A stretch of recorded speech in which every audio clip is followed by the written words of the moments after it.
So everyone, welcome to my class for MFB402 here in Melbourne. I know just a couple of housekeeping rules with having Brendan in today. If anybody would like to ask any questions, if you could just post your questions in the chat box just below, and I will screen them and ask them as we go along. If you could keep your microphones off so that at least the noise in the background doesn't echo through. So what I'll do is I'm just going to hand over to Gareth, because Mr. Gareth will be doing a nice introduction to begin with. So ready whenever you are, Mr. Gareth.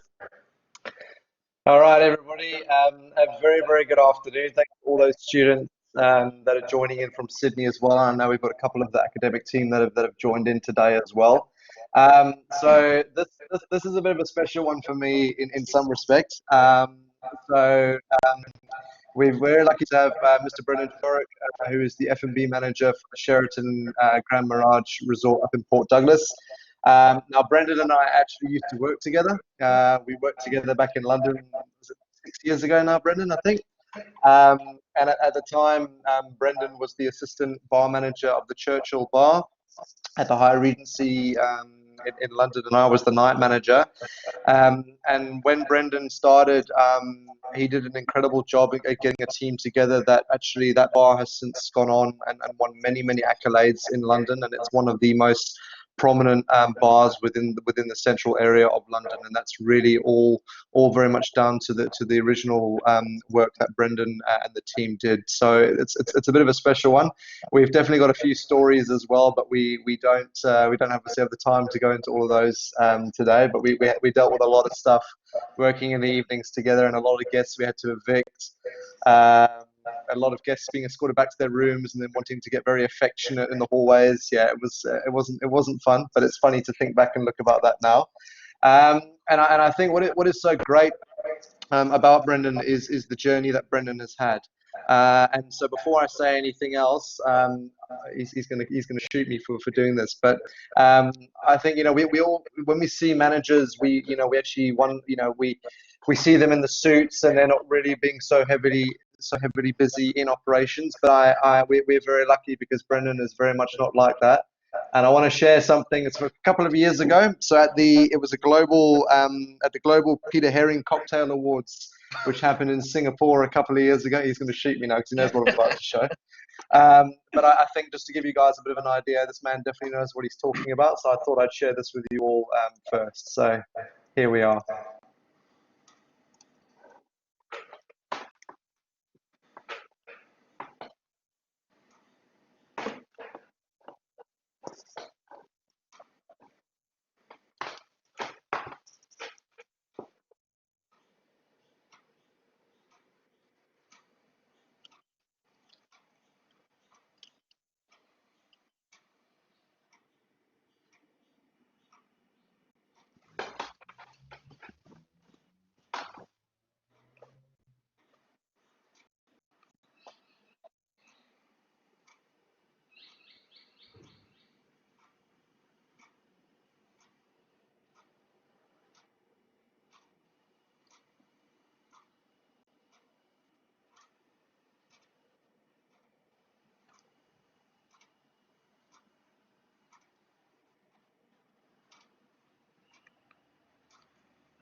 I knew you were gonna shoot me if I was gonna show that.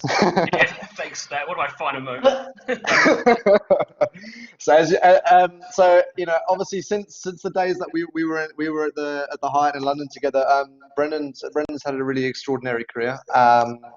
Since London, after London, Brendan moved to New York, where he opened the bar, and put a team together for the Hyatt on Times Square, where he was there for a couple of years, and then after that, then moved to Dubai, where he was then promoted to be the food and beverage manager at Grand Hyatt Dubai. Grand Hyatt Dubai is one of the biggest Grand Hyatts globally, and in terms of outlets, there's an exceptional amount of restaurants, and Brendan oversaw all of that with the director over there at the time. After Dubai, another island venture was calling, this time in the Caribbean, and Brendan joined the team at Grand Hyatt Bahama, which is a 1,600 room Grand Hyatt in the Caribbean, and he was the banquet manager there and oversaw the banquet operations in that regard. And was there for just over a year and a bit, and then wanting to return, obviously, home, back to Australia. And also, apologies, I've done it the wrong way around, haven't I? It was Caribbean first, and then it was Dubai. Sorry, wrong way around. And then, wanting to kind of get back home, to the warmth of Australia. Brendan returned and joined the Marriott team, where he joined the Sheraton Grand Mirage Port Douglas, and has been in that capacity for the last 2 years as the F&B manager. So, really excited to have you here, sir. It's great. And I think, from the chat today, we're going to be doing it as a bit of a kind of it's an open chat, it's a talk forum that we're going to be talking about, and Mr. George is going to lead that as well. So Brendan's going to chat about his career, obviously obstacles that have obviously faced, and highlights from those different corners of the globe that he's been able to experience. And then we're obviously then going to move on and talk about the Sheraton up in Port Douglas, and talk about the sustainability, and obviously link that to obviously Mr. Skell's class. That's obviously very important for us to do today. And then I think, obviously, from Brendan's journey, it's a great opportunity for us to really ask him about the changing face of the hotel environment. And I think if we look at the last 5 years in particular, and how much industry has changed, having him had the opportunity of working with two of the world's largest brands and companies, that's been a great perspective there. And obviously, what the long-term goals are for Marriott within Australia. There's a lot of movement and a lot of opportunities that are happening with Marriott in the coming years here in Australia, which is great. And then to talk about diversity and opportunity within the hotel environment. So, Mr. Shorrock, a very, very warm welcome, sir. Welcome. Yeah, thank you very much, Gareth. That was a lovely little intro, especially, I haven't seen that video in years. So I suppose to give you guys a bit of a rundown and an explanation, my career path was a bit different, I think, than most. I originally got into hotels and bar work because I want to travel. I want to see the world. That was my primary focus. And everyone drinks and everyone has hotels, so I thought that was a good match. Worked for about 8 or 10 years in the UK, in a couple of different properties and a couple of different projects. All in hospitality, all around centered around bars, working different events, things like that. Before I joined, and my career really started was when I started working with Gareth at the Hyatt there, and that was it was an amazing experience. If any of you ever get a chance to do a hotel opening, I would incredibly encourage you to do it. It's going to be one of the hardest things you're ever going to do, but it's going to be one of the most rewarding when you look back and you see things that have opened.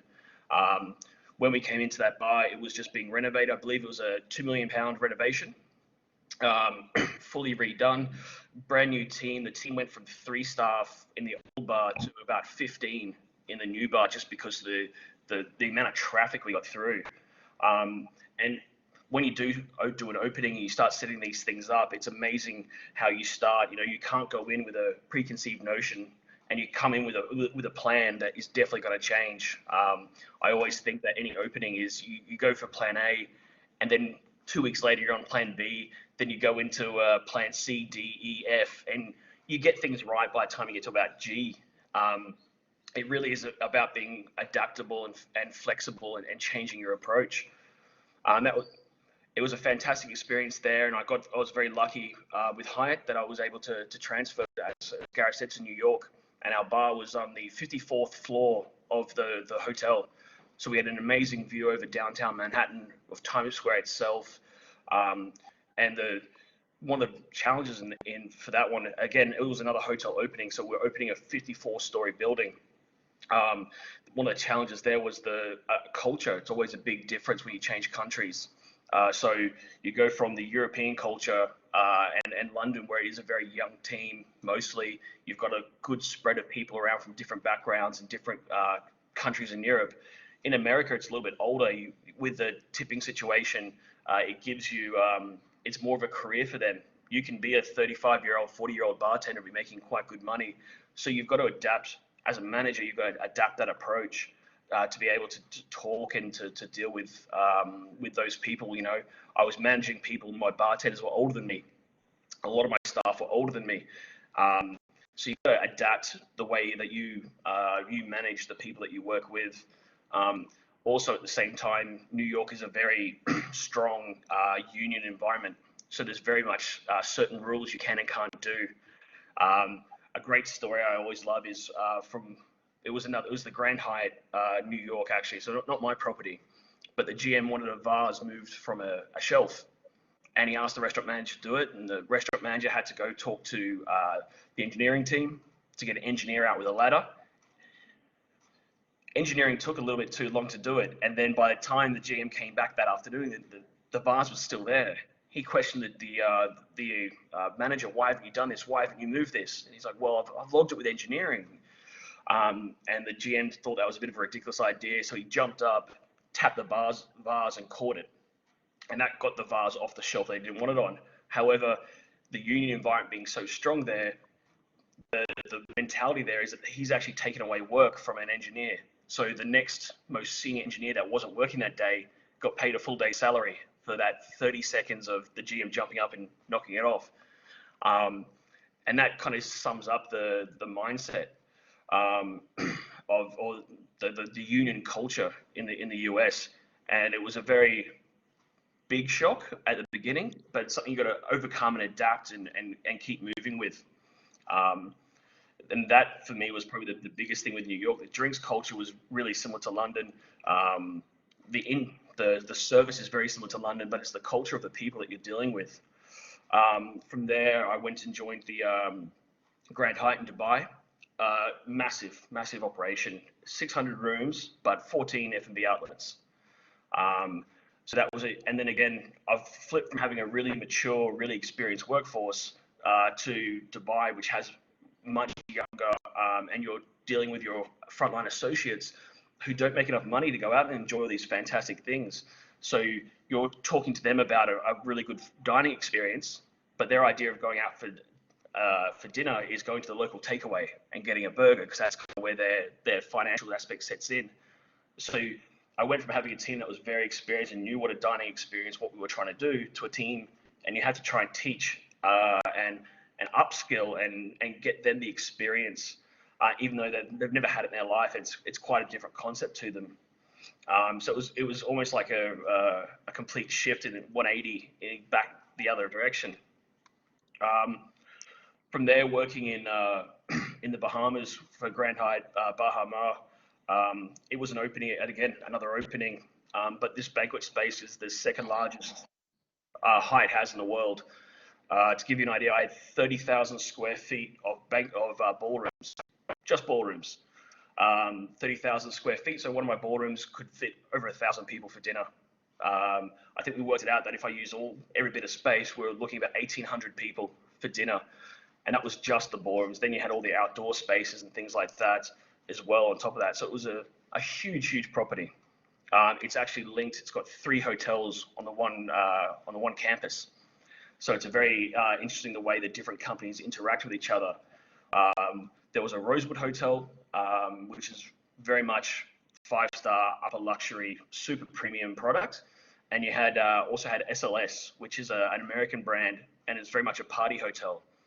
And you could see, the very interesting thing there was you could see how management was in each of those properties reflected what their hotel was. The Rosewood GM, very flamboyant, very fancy Italian gentleman, and he was the brand. And you looked at the SLS managers, and they were down to party all the time, and they suited their brand. And then you looked at our Grand Hyatt team, and we were kind of somewhere in the middle.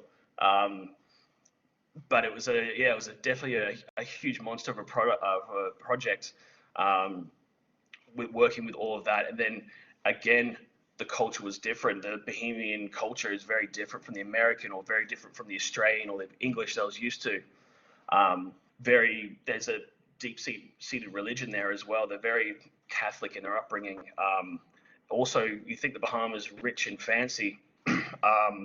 Obviously, you see Beyonce has a house there, or Tiger Woods has a place, Justin Timberlake has a place, but there's also quite a lot of poverty in the island as well.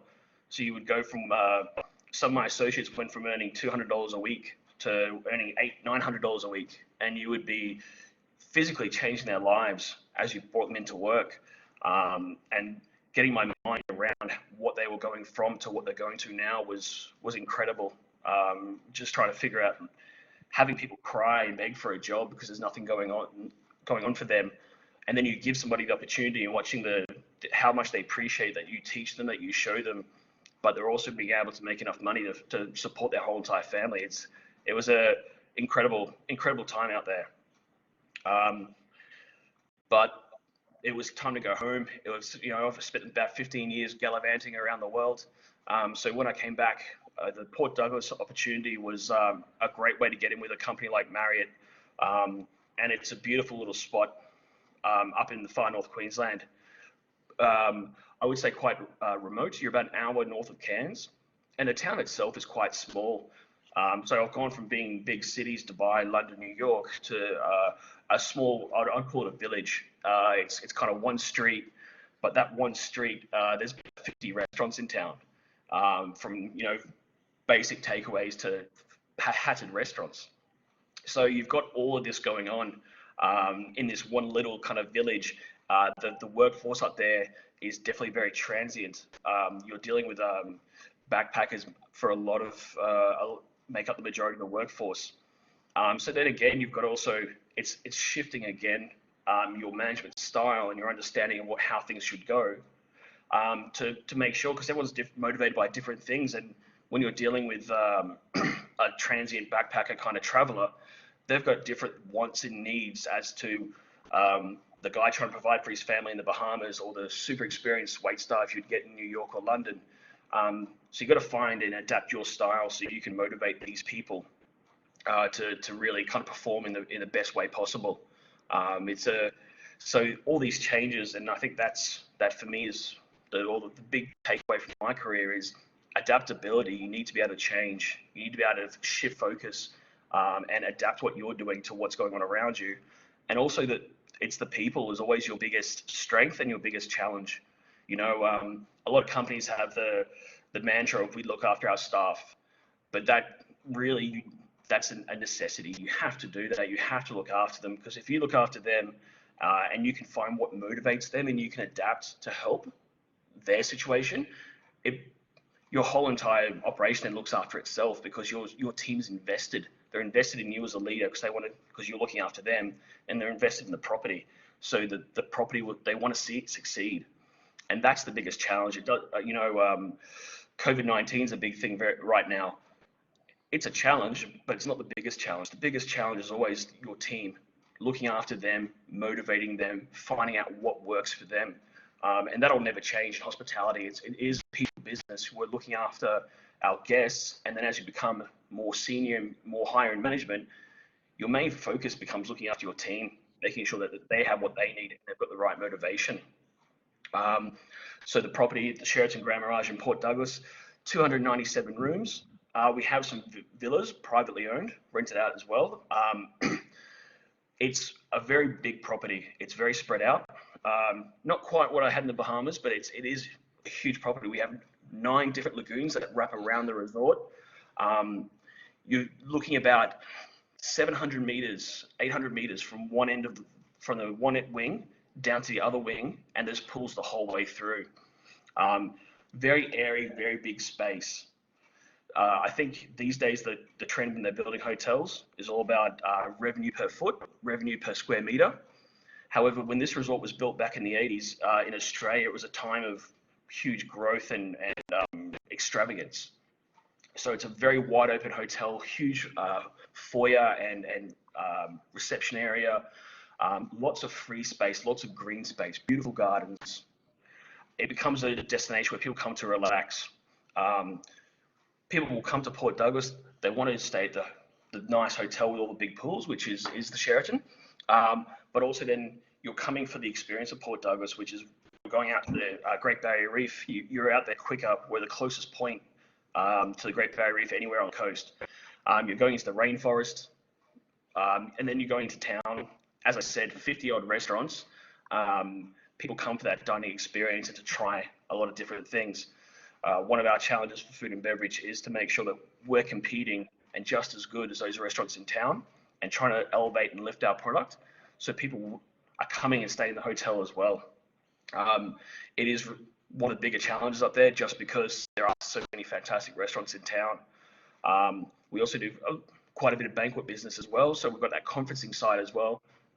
200, 300, 400 people. We've got one of the largest air-conditioned spaces in Port Douglas. It is the largest air-conditioned space in Port Douglas. As you can see in the footage here, it's a beautiful location. Even now, talking with some colleagues, the weather up there is beautiful. This is our time. You know, the winter when it's still 26 degrees up in Port Douglas. This is our season, which is quite different from obviously the rest of Australia as well. Again, as you can see, beautiful wide open spaces, everything's very open, very white, and it's all made about being relaxing and having that space to relax and chill out.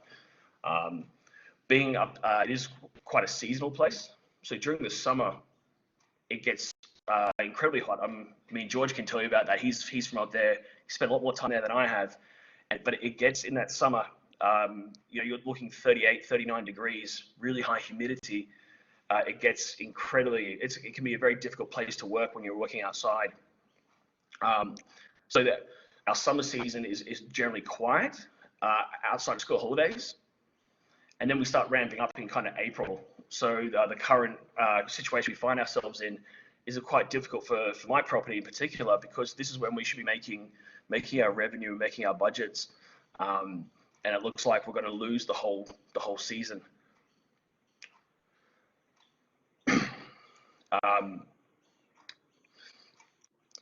I'm kind of missing the place now. Now I'm seeing it, unfortunately. Yeah, I thought I'd share this with you because I've actually been to the Sheraton on numerous occasions, actually living up in Port Douglas, and I know what it looks like. And this is a good opportunity for, I believe, the students to be able to see what is it, that you've got to experience. I've got to experience as well. It's so beautiful. Hey, Brendan, I actually love your story. I just love everything that you've talked about. I do have a couple of questions that I'd like to be able to throw at you. One of them is, in all jobs, there's always going to be ups and downs during your professional journey.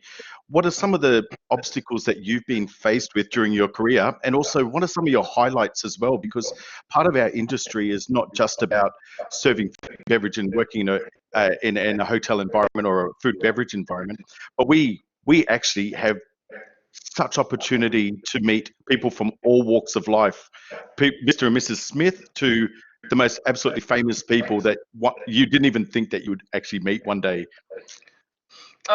I suppose for me, some of the challenges, as I explained, I wasn't lucky enough or didn't have the opportunity, or didn't use the opportunity that all of you have, where all your students have, where they're studying and you're learning the day-to-day and the backgrounds about how hotel work.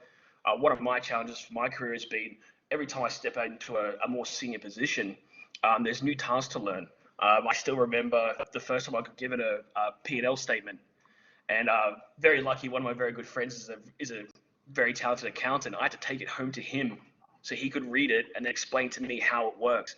And that's been, as every step goes through, doing CapEx projects or learning more about payroll or learning more about financial responsibilities. That for me has been a bit of a challenge, where I've had to work harder to learn those things because I haven't got that background, sales and marketing, how to do an efficient marketing plan. Those things I've had to kind of first figure out what it is and then how to do it before I can actually do it. Professionally, there's been that. Politics as well. For me, I think one thing that we all need to realize is we're always on show. You know, they might say, you know, when you go out front of house, you're on a stage, put your best smile on. But if you want a career in this, I think as well, you need to be aware that your actions always have consequences. So if you become a person that doesn't like change or wants to say no to things, people are going to remember that. And when it comes time for new opportunities, they're going to remember that about you. And I think you've always got to make sure that you're putting across and you're selling your own brand correctly, because every person is their own brand. And when it comes to, you know, if you can make yourself adaptable, help people, and then be responsible and take charge of things, and you got to show that all the time. Obviously, everyone has their bad days, but if you're generally that person, you're going to find it goes a lot further. And when I was younger and I was a bartender or I was a supervisor, maybe I wasn't thinking along those lines, and I wasn't doing that as well as I could and setting up my brand. So they're probably, I think, a couple of challenges. Some of the highlights, I think, definitely over the years when I was working in the UK before I started with Hyatt, there's a minor celebrity chef in the UK called Rick Stein, and he has TV shows and things like that. He has a little town in Cornwall. I spent a summer down there with some friends. I was literally working in a hotel in London, and got on really well with this Australian couple that I met there. And they told me one day, oh, we're leaving. We're going to going back to Cornwall to surf all summer. And, you know, I'd always wanted to learn myself, so I ended up tagging along with them. It was my very first job as a waiter. Before that, I'd always been a bartender, something like that. So I remember going down there, setting my section very first day for service and having the cutlery around the wrong way, because I eat with my cutlery around the wrong way. But that summer, learning about service, learning about seafood to such extent, and then obviously the side part of being at the beach, that was definitely an amazing experience for me. Meeting some people. We had a regular guest who was a lady. She was from nobility in England, and serving her. And when you're dining with her, you eat at her pace. So she would come with a table of 8, and if she'd finished her starter and everyone else was talking and no one had really touched their starter, you cleared everything. And just learning the finer points of service and how to treat different people, that was a great experience. And then New York City, without a doubt. Before I went, my food and beverage director in London told me, take it, do it, don't save a penny, and experience it. I think that was some of the best advice anyone gave me for that trip. It was an amazing place to work. It's an amazing city. I think everyone should go there at least for a few days to experience. But if you ever get the opportunity to work there, it can be incredibly tough, but it's also a completely unique place to live, especially when you're a bit younger. So yeah, I think that for me, a couple of highlights. As I said, I really enjoy the hotel openings. They are a lot of work. You find yourself doing tons of hours, lots of unpaid overtime, but you find yourself doing crazy things. Like I remember unloading an 18-wheeler truck of pillows. It's in one truck just for pillows. I remember unwrapping 2,000 banquet chairs doing openings. You know, those are the things that you look back on, you laugh, and you're proud to see the way the hotel operates and what it's doing, and you know that you made that happen. So I think hotel openings is definitely, as I said, something everyone should give a try. Know you're in for a lot of hard work, but I find it incredibly rewarding. I've done exactly the same thing, from the Cairns Convention Centre, help opening that, to Key West Suites here in Melbourne. I 100% understand what you've gone through, and I think the opportunity to actually be part of something like that, to say I was one of the first, and what we've done is where the business is today. It's amazing. Now, Brendan, I've got a question here from one of you spoke to Mr. Mason, to Ian Mason just before. We've got a number of students, not just from food and beverage, but for many different parts of our master's program. And Ian's question is, how would you describe your style of leadership, and have you had to adapt this leadership style during the current COVID-19 situation? I think my leadership style is very hands-on, as Gareth said. I very much believe that showing people by doing and leading from the front, you know, if there's a bit of a terrible job that needs to be done, I'll do it the first time. It might be cleaning up a spilt mess or whatever. It might be really hard, you know, maybe I'm rolling 100 tables onto a lawn half a kilometer away.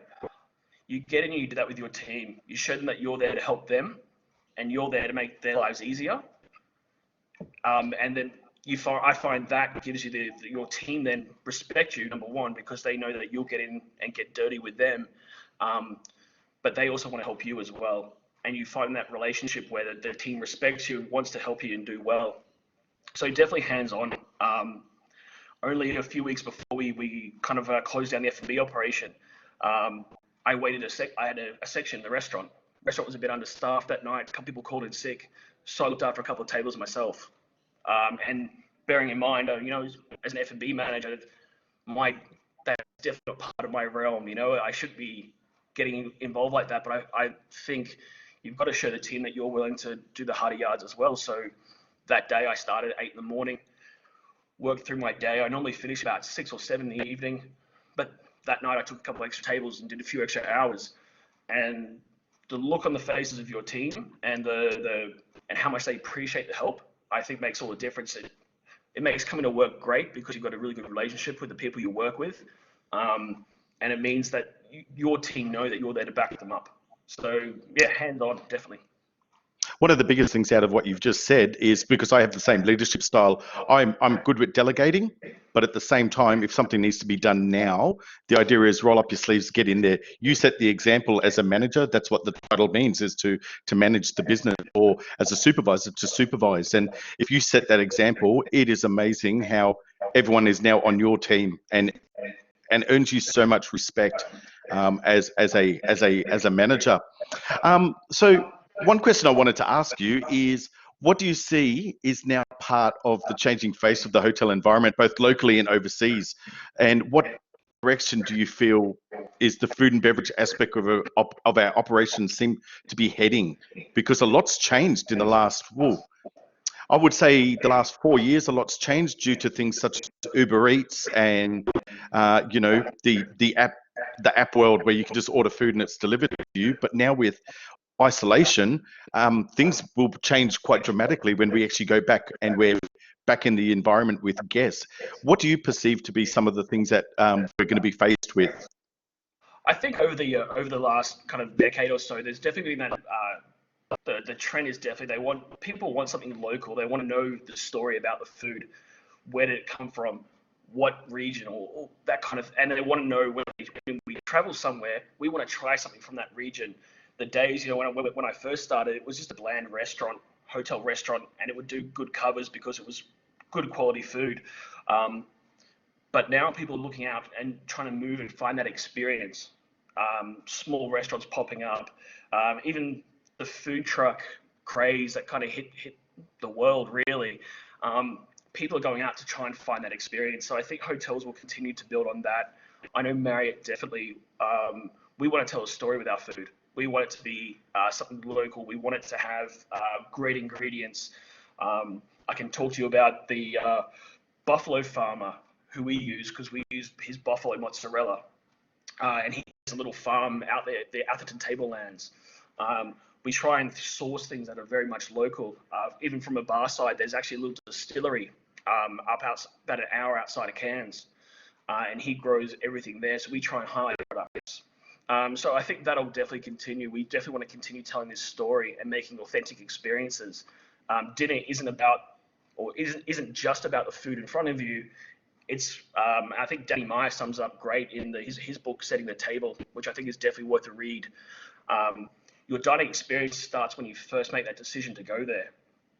So we're going to continue to try and customize that and make it approachable and make it authentic. So I think for us, that's definitely one of the things we'll continue with. Post COVID-19, it's probably a good time for me to be giving this little chat, because I've got a meeting tomorrow actually where we're going to go through our reopening plans. It's been a very difficult time for us. As I said, the summer is actually our quiet season because it does get so hot. So we went through kind of February, March, quite quiet as is seasonal. to the point where March 23, we were told, look, you can't have anything but a takeaway. So that kind of closed down our entire operation. All the staff stood down, and then opening back up, it's going to be how do Australians react? How are they going to go out? How are they going to want to travel? And we're looking at all of that, as well as trying to be responsible with our social distancing. One of our big challenges will be, and I'm sure Ian remembers this from his days at the Sheraton, when we're in season, so the September school holidays, we'll have 700-800 people in house. How do you serve them all breakfast from 8 a.m. till 10 a.m. when everyone wants to come for breakfast on their holiday, and still be socially responsible with distancing and making sure we're obeying all those kind of bits of legislation and being responsible ourselves? So it's going to, there's definitely going to be a lot of changes, and I think it's we're going to need to make sure that we're being adaptable, flexible, and we've got to be ready to change at a moment's notice. So yeah, I think it's going to be it's going to be very interesting coming out of this. Oh, most definitely. Now, one of our great students, his name is Zane, just posted a quick question for you. So it says, Brendan talks about different cultures and the challenges they pose while working at different countries. Does a brand's own culture help to homogenize the attitudes of the staff of the same brand in different countries?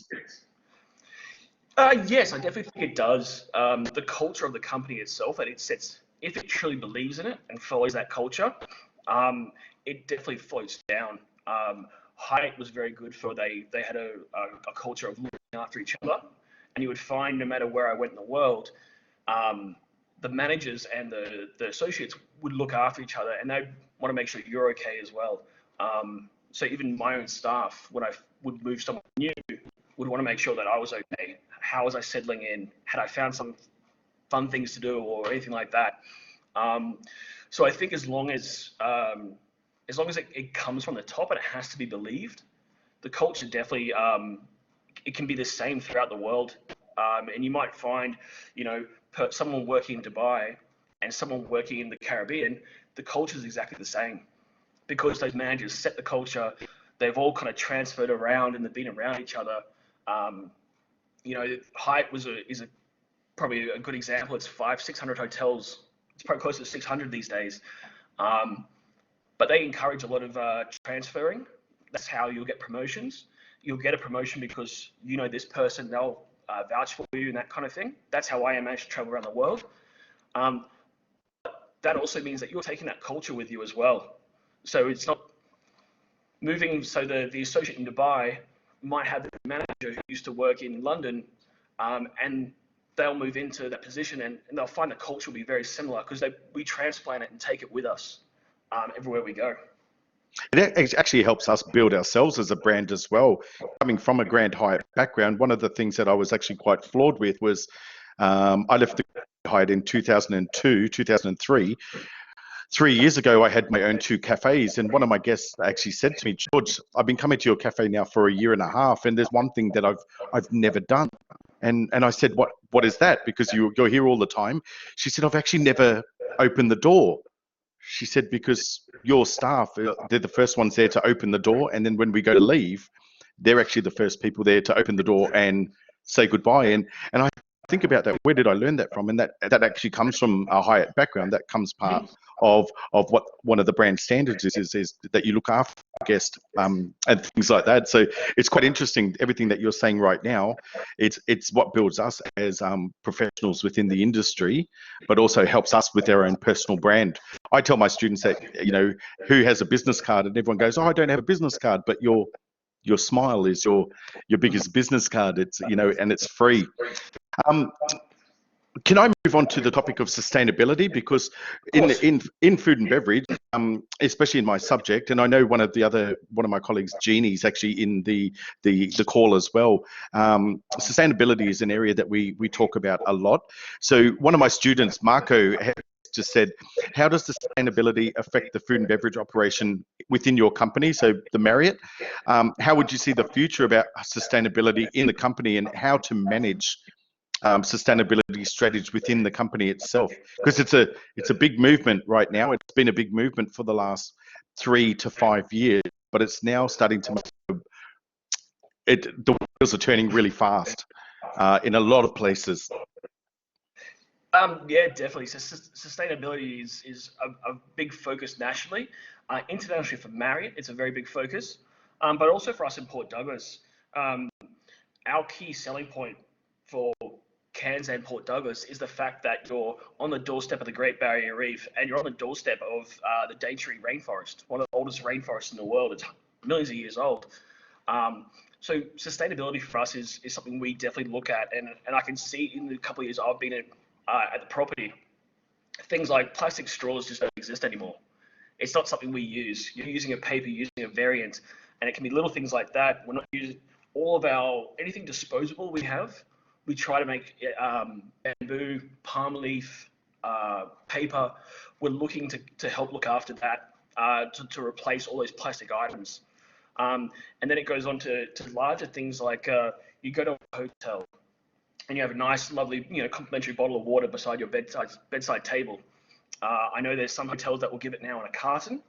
What we're actually moving to in Port Douglas is a system called Vestal Water, which is basically just a filtered water tap. Does still, sparkling, chilled water, and ambient.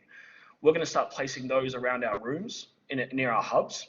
So then you'll go into the room in probably, I'm hoping that the prototype's been already finished, and then we'll have this up and running in a couple of months. But you'll walk into the room and there'll be a water bottle. This is your water bottle. Please take it to the hub. It'll give some directions on where you can fill up, and you can get on tap, still sparkling water, as much as you want. Go nuts. And then by doing that, we're going to do something like 80,000 plastic bottles a year. We're going to reduce out of what we're doing by using this system and replacing it with glass bottles and that refillable water bottle. So that's our current latest really big push. Our engineering team always looking at how much power we're using, why we're using this power, what's our waste doing, are we getting, I know one of the explorations at the moment is a compactor or something that will take all your food leftovers, compost it, that we can then spread through the gardens.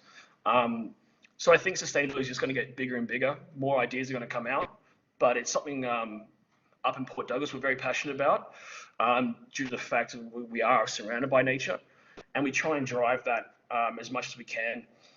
The fish we get in, being a big company, we're not as flexible as smaller independent restaurants, things like that. We do have certain standards we need to meet. A big one for us is that all our food has to come from a HACCP approved kitchen. So all our supplies must be HACCP approved. So we can't go down on the port and get fresh prawns off the trawler, which would be great because it's local, it's sustainable. But unfortunately, so we can't do something like that. But we can make sure the barramundi we're getting is ethically and sustainably sourced. So it goes through everything from how much power we're using, what's happening to the food scraps, where's the food coming from, what are people using utensil-wise in the hotel, and yeah, it's just going to keep growing and growing. I think as a culture, as a people, we're getting more responsible with how we act. I think you've got the luxury of when you are located up in far north Queensland. Like you just said, everything's so local. You've got the most amazing fruit and vegetables up there that are grown in the tropical climate. You've got a coffee business up there, up in the tablelands as well. You've got milk. You've got the seafood. You've got the rainforest. So there's a lot of great things happening up there. I'm not going to keep you for too much longer, but I've got just a couple more questions. One of them I always make sure I ask, especially when we interview industry professionals when they come into our classroom environment. What would be some advice that you would give your younger self about the hospitality industry as a career and about work ethic? Because sometimes, when you sit back and reflect and go, wow, what made me move into this industry? What was my motivator? And what advice would you give yourself? I'd probably advise myself to, as I mentioned, I did this to travel, not for a career, and kind of found myself going, actually, I really enjoy this. I like interaction. I like talking to people. I can't sit down at a desk for 8 hours. So my advice to myself would probably be, get on board a bit earlier. So I would have been a bit further ahead by now. I think also your personal brand and working on that and making sure that you've got the right kind of persona out there and being true to that, I think is very important. And for work ethic, I think don't wait to be told things. Don't wait, don't wait for somebody to start getting you new tasks, new responsibilities, or someone else to teach you something. Go Be out there proactive. yourself, definitely so. We get quite a few students in up at Port Douglas for their placements and things like that. And I think the one mistake a lot of them make is, okay, I'm here, it's my placement, I'm a waiter for my placement, that's all I'm going to do. They don't go out and search. They don't go out and try and learn new skills or ask for more things. Ask away. For me as a manager, if you start doing a bit extra because you want to learn it, it means it makes my job easier. So I want to teach you these things. It means you understand a bit more about the business. It means you understand why we do certain things. You might even be taking some tasks that I don't have to do, or your supervisor or your manager doesn't have to do. So it's in our interest to give you more information, but you've got to be proactive in going for it and asking for it and finding ways to do it, Yep. You mentioned you're a hands-on leader. So more specifically, do you see yourself as a consultative leader? So you seek input from your staff, or more of an autocratic leader where you just decide for yourself? Do you change styles according to different situations? Yes, I think I'm a mixture of those two, but I do like to consult. I like people to own the decision, and I like to have the staff feel like they're getting an input in there. For instance, I'm making a cocktail menu. I want the staff to start giving cocktails, and I might decide on the cocktails that actually go on the list, but I want them to come up with the ideas, help them own the decisions and the menus we have. If we're implementing a new system, I want to talk to the people and hear back from my staff, because they're the ones that are going to be doing it. Maybe we're changing the style of service around the pool. The people that are doing that day in, day out understand the problems, and they can see solutions more than I can. So I definitely like to hear from them. My job isn't to tell everybody, you must do this, this, this, and this. My job's to make the department run. And I think you've got to lean on the resources you have and the people around you to help lead that as well, and have some say in that. It gives them a much bigger bit of possession over what they're doing, so it makes them perform better.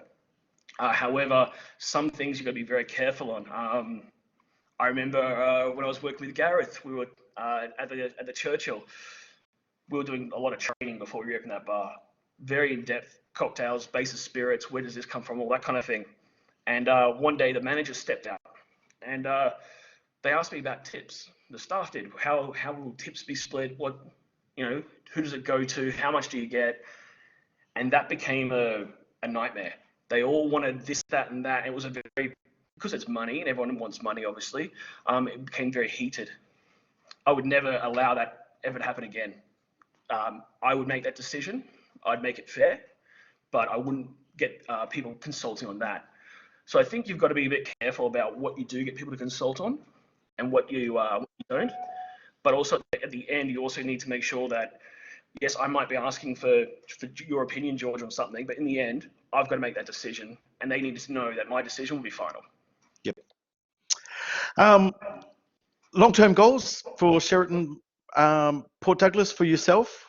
Because I know that currently we had a conversation on Monday, just have a chat, and one of the things that you said, a lot of this people online don't realise this. You're actually in Brisbane right now, not in Port Douglas. So, what are your long-term goals with the brand, with the Marriott brand up in Port Douglas? So I think for me, yes, I'm currently down in Brisbane. Obviously, the operation isn't really running at the moment, and I'm originally from Brisbane, so I'm spending time with family and friends. But it's that reopening. It's getting in that reopening, getting staffed up, and getting everyone back in mind. It's a very short-term goal at the moment. But my long-term goal, I do want to stay with Marriott. It's a great company. I think it's got a really good culture. It's very supportive. It's a very sharing kind of culture. So my long-term focus, my next step will be a food and beverage director, somewhere down in Brisbane, the Gold Coast. The only difference between that and what I do now is basically a title. I run food and beverage anyway. I do want to move down to a bigger hotel in the city. For Port Douglas itself, I want to set it up so it becomes the place to stay in Port Douglas. The Sheraton definitely is. It's the industry leader up there. It's the biggest hotel. It does the most business. I want to make it the best as well. So no small boutique hotel has better rooms or has better service. I want to. That's should be us. And it's going to be continue working towards that, setting the right culture, getting the right staff trained, and that kind of thing. Working around the challenges we have up there with as transient workforce. You know, if you're backpacking, you've got 12 months in Australia, you're not going to spend 12 months in Port Douglas. You want to see Sydney, Melbourne, Perth, the rest of it. So we've got to get that the turnover of staff, the right training, the right staff in at the right times, and that's and then get the hotel back to where it should be. And I think that would be the goals for us.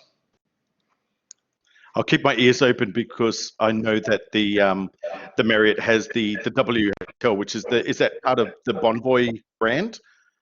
Yeah, so Marriott Bonvoy is our it's our recognition and rewards program for guests, Yep. and it's available at every single Marriott brand. The one great thing about Marriott in Australia is their growth.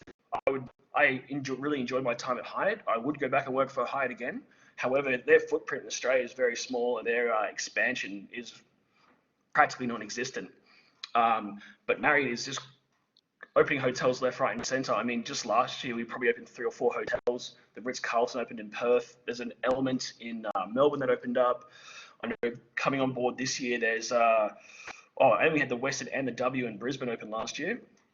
I know coming through this year, I think we've got a Ritz-Carlton opening in Melbourne shortly as well.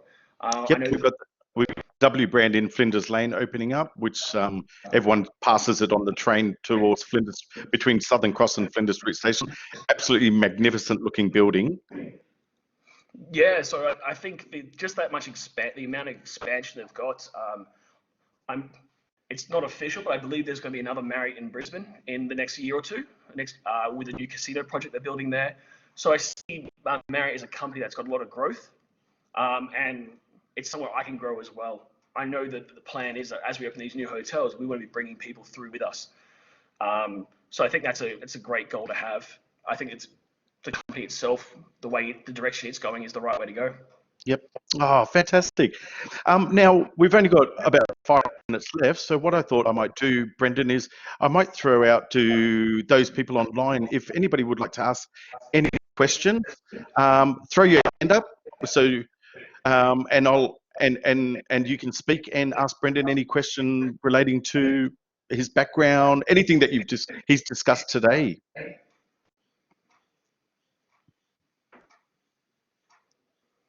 It's a bit of a quiet room. It is quite. There's 36 people in here.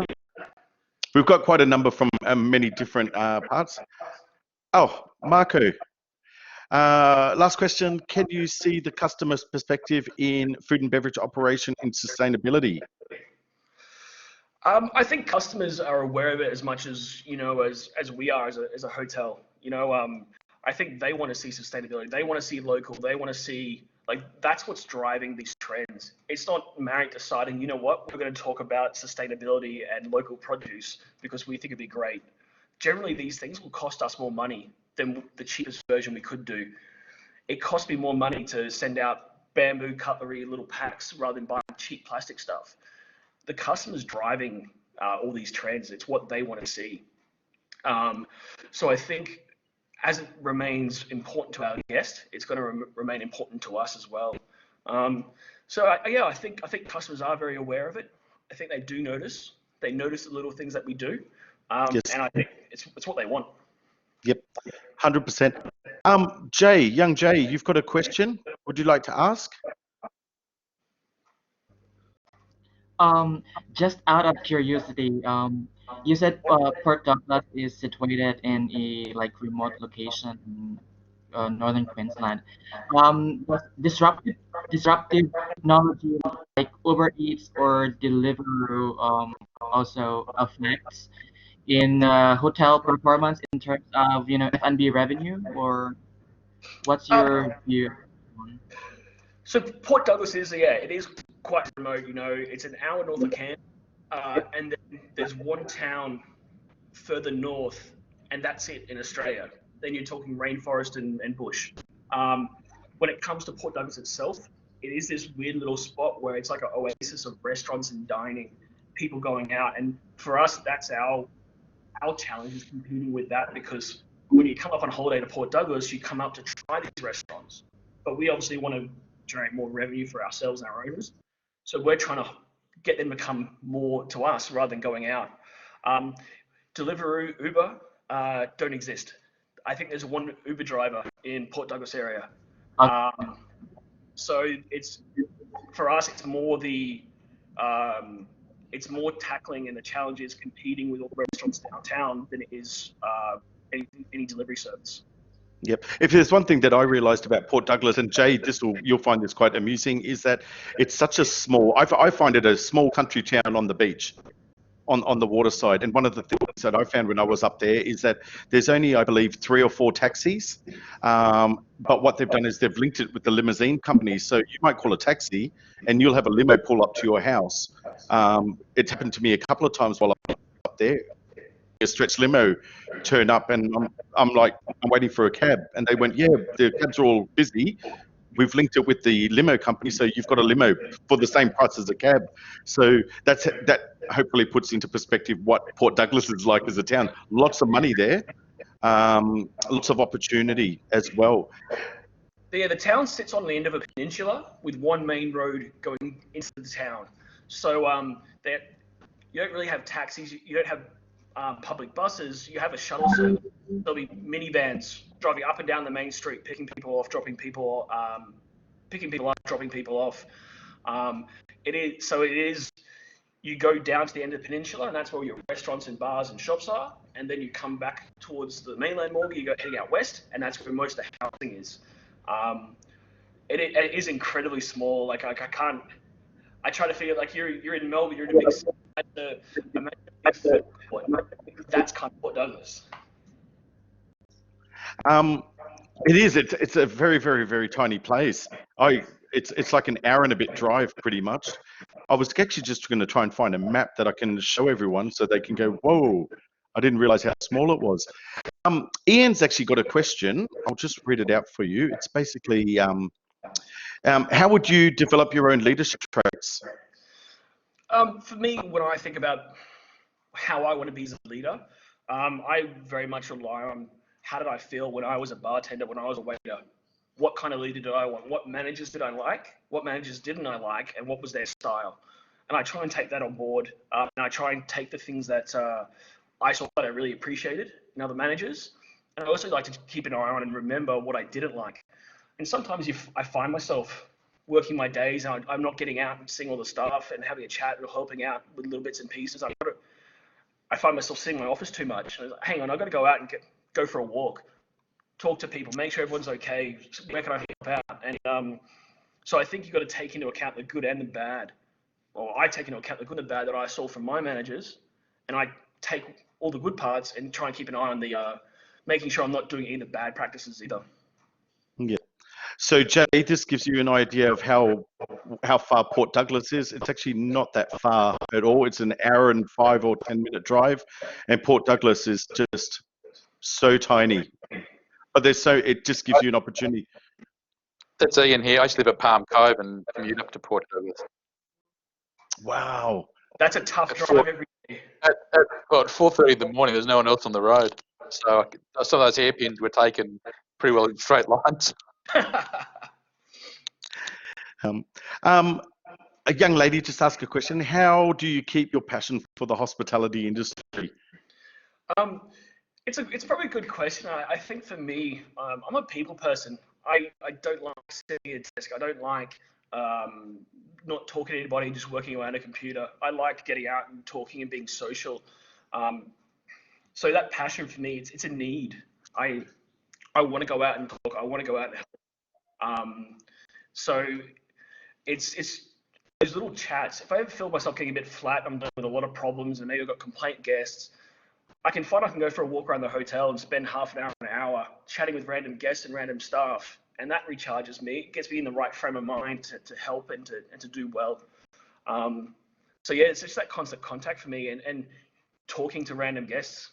It's one of the really good parts of my day. Just like me, and this is where we probably both are struggling right now. because we're a people person. We're dealing with humans, guests, staff all the time, and now in the current situation, it's very hard to stay motivated to. But it won't be long where we'll all be back on face-to-face basis with everyone.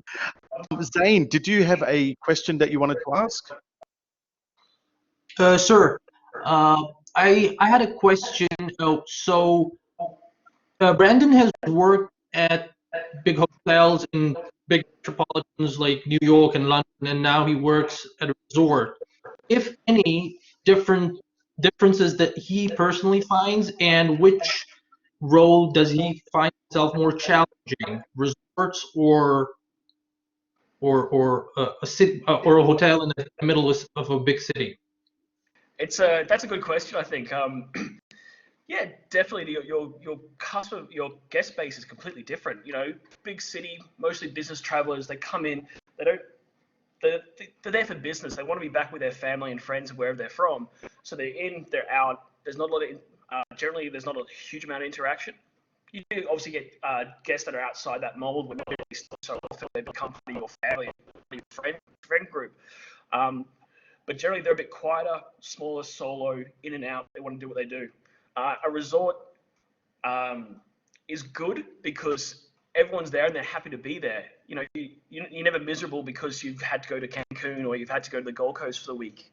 Everyone wants to be there, so they're in a good mood. But also, it's a bit of a knife edge because if things start going wrong, that could be their family holiday for the next 2 or 3 years.